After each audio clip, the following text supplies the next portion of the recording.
प्रिय विद्यार्थियों, यथार्थ हिंदी क्लास में आपका स्वागत है। आज हम अयोध्या सिंह उपाध्याय हरिऔध जी का जो शीर्षक है पवन दूत का, उसको पढ़ेंगे।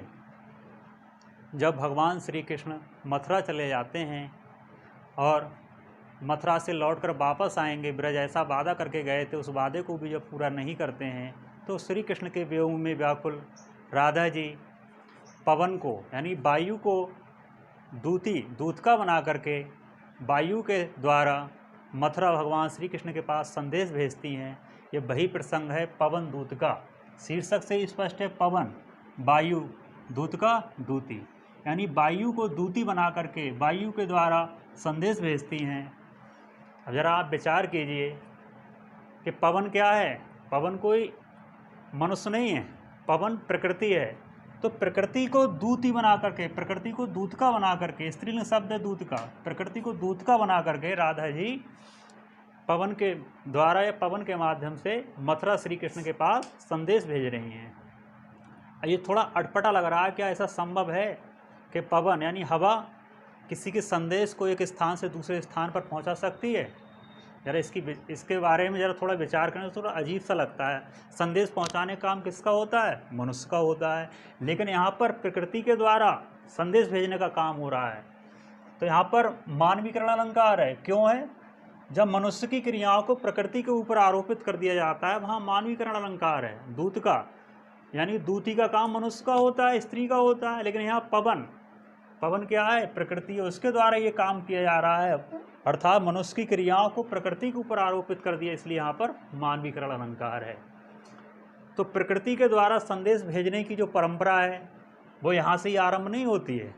जरा हम चर्चा करते हैं, हमारे इतिहास में ऐसे कई उदाहरण मिल जाते हैं। उनमें पहला उदाहरण आता है महाकवि कालिदास का।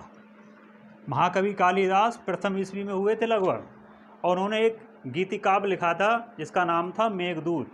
मेघदूत गीति काव्य वही वियोग श्रृंगार रस प्रधान काव्य है। उसमें क्या होता है? मेघदूत काव्य में एक अलका नगरी होती है। अलका नगरी का जो राजा होता है वह धनराज कुबेर होता है, और कुबेर के यहाँ पर एक यक्ष नौकरी करता है। एक दिन बेचारा वह कुछ विलम्ब से कुबेर के यहाँ पर पहुँचता है, तो धनराज कुबेर उस पर बहुत क्रोधित हो जाते हैं और उससे पूछते हैं कि इतने विलम्ब से आज तुम क्यों आए? तो वह यक्ष बताता है कि हे राजन, अभी हाल ही में मेरा विवाह हुआ है, इस कारण मैं आज विलम्ब से आया। तब धनराज कुबेर उसको श्राप दे देते हैं कि जिस पत्नी के कारण तुमने मुझ राजा का अपमान किया, मेरी आज्ञा का पालन नहीं किया, मैं तुम्हें श्राप देता हूँ, उसी अपनी पत्नी यक्षड़ी से तुम 1 वर्ष तक दूर रहोगे। ऐसा श्राप दे देते हैं यक्ष के लिए धनराज कुबेर। अब यक्ष क्या करता है? उस श्राप के कारण वह अलका नगरी में नहीं रह पाता है। अलका नगरी है कहाँ? हिमालय पर्वत है, हिमालय पर्वत के आसपास अलका नगरी है। और यक्ष क्या करता है? अलका नगरी को छोड़ करके रामादगिरी पर्वत जो दक्षिण भारत में होता है, वहाँ पर जाकर आश्रम बनाकर रहने लगता है। और वहीं से अपनी पत्नी के वियोग से व्याकुल एक दिन यक्ष क्या करता है? उमड़ते हुए बादलों को देखता है और उन बादलों के माध्यम से वह अपनी पत्नी के पास संदेश भेजता है।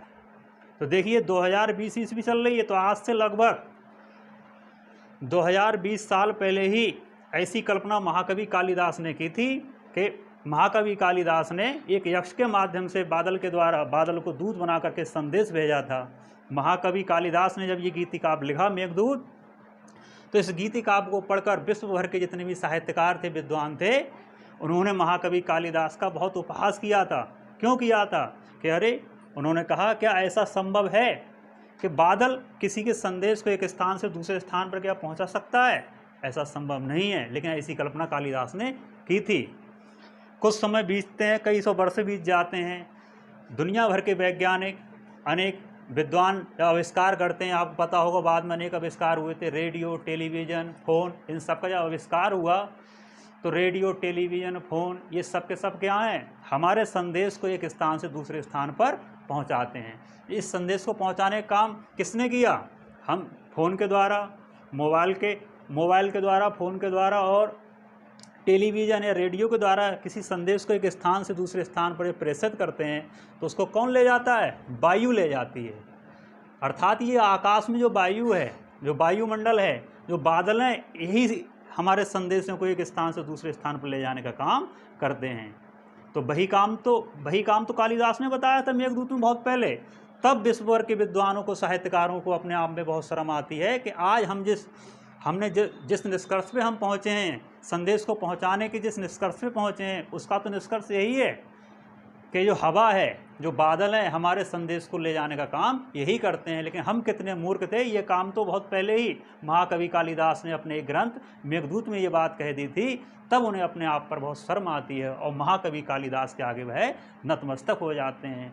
धन्य है हमारा देश, जिस देश में ऐसे महाकवि हुए, कालिदास ऐसे महाकवि हुए जो उज्जैन के रहने वाले थे। एक राजा हुए हैं विक्रम बेताल नाम से, आप जानते हो, विक्रमादित्य, उनके दरबारी कवि थे। उज्जैन मध्य प्रदेश में पड़ता है। वहाँ प्रथम ईस्वी में हुए थे महाकवि कालिदास। तो उन्होंने ये बात बहुत पहले कह दी, प्रथम ईस्वी में कह दी थी।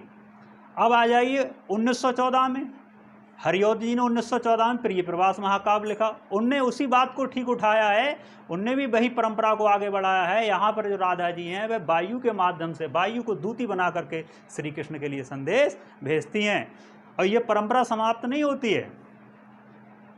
बॉलीवुड में आप देखें, सन 1997 ईस्वी में एक फिल्म आई थी बॉर्डर। फिल्म बॉर्डर का जो प्रसिद्ध गीत है, संदेशे आते हैं हमें तड़पाते हैं, उस गीत की उस गीत में ही एक अंतरा आता है। इसमें आता है, बहुत मार्मिक अंतरा है, ऐ गुजरने वाली हवा बता मेरा इतना काम करेगी क्या, मेरे गाँव जा मेरे दोस्तों को मेरा पैगाम दे। देखो आया, पैगाम का अर्थ भी संदेश होता है। तो गीतकार जावेद अख्तर ने भी यहाँ कल्पना की है कि हवा के माध्यम से सैनिक क्या है, अपने दोस्तों के लिए संदेश भेज रहे हैं। तो मैंने आपको 3 एग्जाम्पल बता दिए यहाँ पर।